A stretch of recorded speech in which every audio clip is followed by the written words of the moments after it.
I don't have any jobs lined up this week. And then last night I get a text saying, can you do a 3-hour interview shoot tomorrow? I said, no problem. So my client just moved into one of these new offices, and I've actually been here before. My client, another client, they were doing drone visuals for the builder of this new development area, and they contracted me to come fly the drone and get a bunch of B-roll of the surrounding area. So that was a couple months ago. Now it's kind of more built out.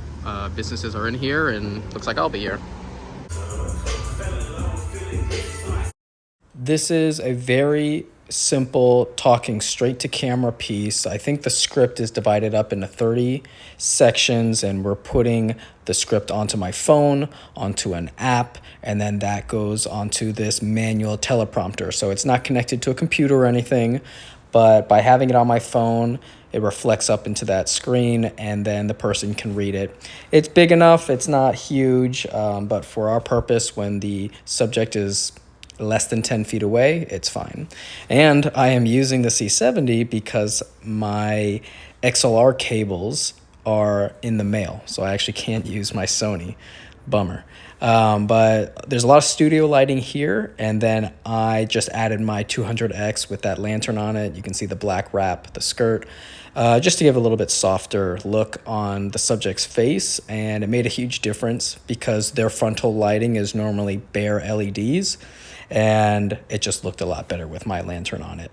So 18 to 35, as always, it's amazing. I just love this pairing. I didn't know I would like it so much, but having 1.8 with the Super 35 sensor is fantastic. And also this playback function on the C70. The FX6 does not have that, and I foresee that being very, very annoying because I can just scrub through. If a client says, can I hear that one line that I said, no problem. Sure, let me scrub through. With the FX6, you have to fast forward, and it takes forever, and if you miss it, you don't know. So hopefully that gets updated in a firmware. That would be a pleasant surprise. And we're using the Canon BPA 30s. They're so small. I love that they have the 4 LED lights on the back, and they run for about 2.5 hours each. It's honestly a fantastic battery, and it stays flush with the camera. I absolutely love it.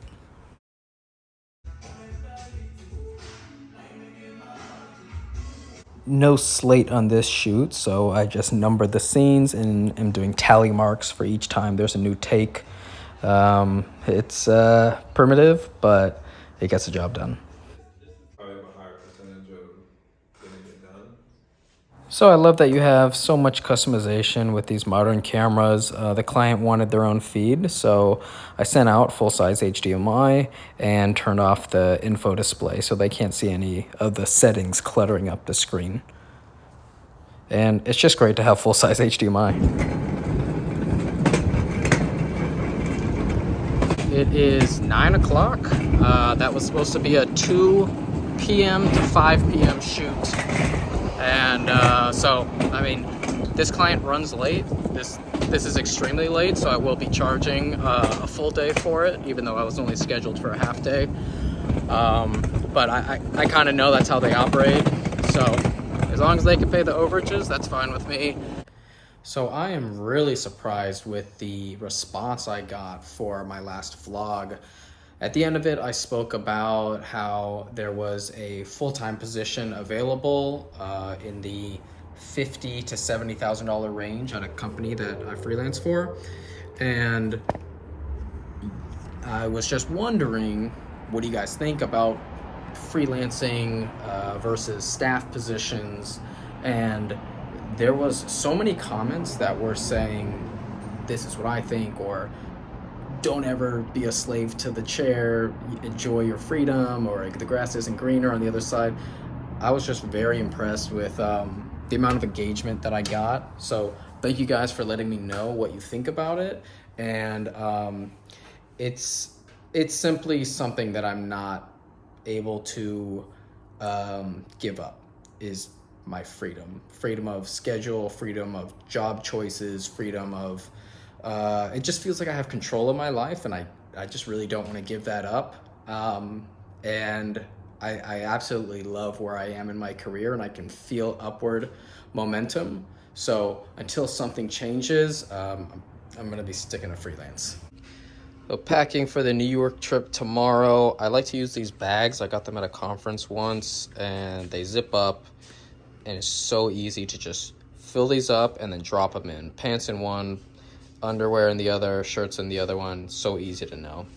Recently got this suitcase, and for this trip I am bringing no camera gear, but I am bringing a few lights. So we're gonna do the 60D with the cables and reflector dish, the 1x1 RGB channel or RGB light panel from GVM, and then my 200X is actually in here with the cables and a stinger.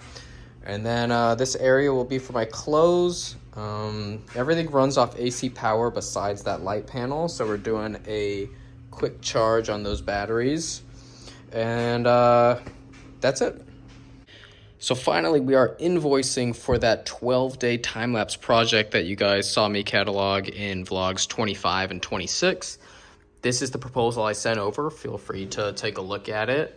And essentially, it was 12 days of a production company setting up for a conference, switching to another conference, and breaking down. So very interesting, non-typical type of job, but this was the equipment that I said, 4 GoPros, 3 stationary cameras, C70 on a gimbal, and then I gave a production day rate. Essentially, I had to start and stop the cameras at the beginning of the day and at the end of the day, and then during the day, film with the C70. So I didn't have to be there the whole time, but I did have to block off 12 days, which was a lot of time. So the deliverables was all the raw media. I'm gonna mail them in external drive, and then 1 recap video with 2 post-production revisions, and they didn't even go for it. So they thought it was great on the first one, and then the project costs was very appropriate. Very happy to get this job, and it came from a one-off from Production Hub. I worked for this company, did a conference for them, and then they came back and had this big idea, and they already worked with me, liked my work, so got a repeat client, and at a much higher rate. So this is actually going to be invoiced, sent out, and then this entire project is done. I just about filled up both of these cards from that studio shoot and uploaded to Dropbox. It took 12 hours to do, and now I can format these because I already saved a copy onto my external drive.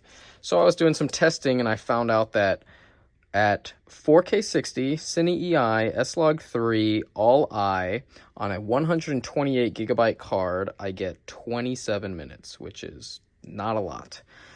And the maiden voyage for this camera will be this weekend. I am filming some mixed martial arts, and the rig is perfectly set up and ready to go for that.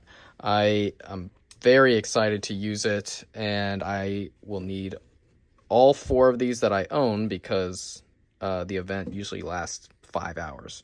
So potentially I have to do a footage dump in the middle of it, but cannot wait to get this going. I am extremely happy with the build. This will nest right into my shoulder chest area. This is not too far off. It's still in line. One-handed operation. You guys know the deal. And then we're going to be using the XLR Phantom powered Deity S Mic 2S. So the 2S part means short. So they have a longer version. I wanted the shorter one to keep it nice and tidy.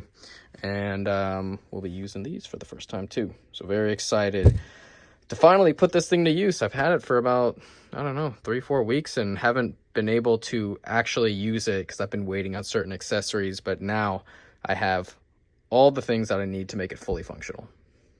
So the flight to Long Island leaves tomorrow at 10 a.m. I just want to know if anybody else is traveling this week. I want it to be a two-way communication thing. Let me know what projects you guys got going on. There's a bunch of different people who do a bunch of different things in the comments.